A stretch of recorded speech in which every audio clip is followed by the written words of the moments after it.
இப்போ நம்ம பெரிய காஞ்சிபுரத்துல தான் இருக்கோம். திருப்பாடகம்ங்கிற திவ்ய தேசம். இந்த திருப்பாடகத்துல பெருமாளுக்கு பாண்டவ தூதர், பெருமாள் பாண்டவாளுக்காக தூது நடந்தார். உங்களுக்கு தெரியும் 12 வருஷம் வனவாசம், 1 வருஷம் அஜ்ஞாதவாசம். முடிச்ச உடனே ராஜ்யத்தை யுதிஷ்டிரன் கிட்ட வாஸ்தவமா கொடுத்திருக்கணும், கொடுக்கல. என்ன சொல்லிட்டான்னா, அந்த 13வது வருஷம் கடைசி நாள்ல நான் உங்களை பார்த்துட்டேன்னா துரியோதனன்.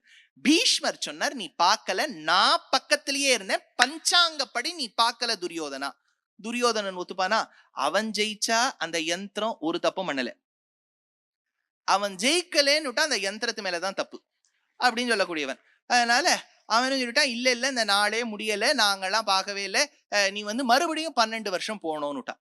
போனோம்னு சொன்ன உடனே பெருமாளுக்கு கோபம் வந்தது. அவர் சொன்னார், யுத்தம் வேண்டாம், எப்படியாவது ஒருத்தனை தூது அனுப்பு அப்படின்னார். ஒரு பிராமணன் பாவம் போயிருக்கார், பலார் பலார்னு 2 அறை கொடுத்துட்டு வந்துட்டார். அந்த பிராமணன் அழுதுண்டே வந்துட்டார். அடுத்தது பெருமாள் சொன்னார், துரியோதனன் சகுனியோட எல்லாம் பேசணும்னா சாதாரணப்பட்டவன் போக முடியாது, they can manipulate you anyway.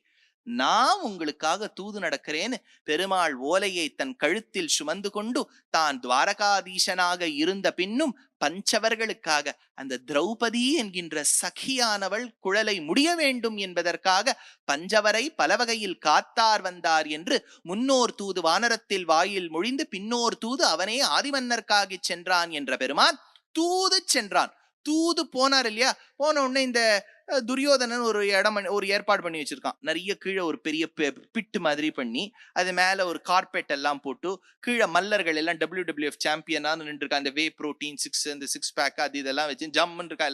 எல்லாரையும் வச்சிருக்கான். கிருஷ்ணர் உட்காருவார், கீழே வந்துவார், அப்படியே போட்டு அமுக்கிடு, அதுதானே வார்த்தை, அமுக்கிடுங்க போட்டு அப்படின்னு சொன்ன உடனே கிருஷ்ணர் வந்தார். கிருஷ்ணர் கீழே போயிட்டார். கீழே போனோடனே மல்லர்கள் பார்த்தா இவர் ஏற்கனவே வல்லானை கொன்றானை மாற்றாரை மாற்றழிக்க வல்லானை மாயனை மல்லர்களை கொன்று முடித்தவர். ஏற்கனவே இவர் முஷ்டிக சாணூரெல்லாம் கின்னஸ் புக்ல எல்லாம் போயிருக்கார் கிருஷ்ணர்.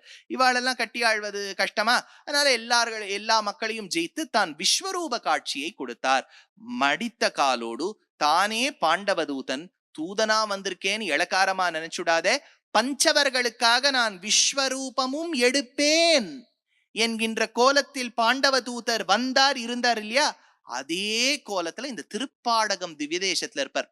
அமர்ந்த திருக்கோலம், அதாவது உட்கார்ந்து இருக்காருன்னு வச்சுக்கோங்க, 28 அடி அமர்ந்த திருக்கோலம். உட்கார்ந்து இருக்கும் போது 28 அடி. அவர் நின்னார்னா நீங்க இங்கேருந்தே வச்சுடலாம், காஞ்சிபுரத்துக்கே போக வேண்டாம், அவ்வளவு உயரமா இருப்பார் அந்த பெருமாள். திருப்பாடகம் என்கின்றது விதேசம். பாண்டவதூதர் ருக்மிணி சத்யபாமா. ஆழ்வார் எடுக்கிறார், கல்லார் மதில் சூழ் கச்சி நகருள் நச்சி பாடகத்துள் எல்லா உலகும் வணங்கியிருந்த அம்மான் இலங்கையக்கோன் வல்லாள் ஆகம் வில்லால் முனிந்த எந்தை விபீடனர்க்கு நல்லானுடைய நாமம் சொல்லி நமோ நாரணமே அப்படின்னு ஆழ்வாருடைய பாசுரம். ஜனமே ஜெயன் பிரார்த்தித்தான். அதாவது பஞ்சபாண்டவர்கள்ல 3வதவன் அர்ஜுனன். அர்ஜுனனுடைய பத்னி சுபத்ரா, அவளுக்கு பிறந்த பிள்ளை அபிமன்யு.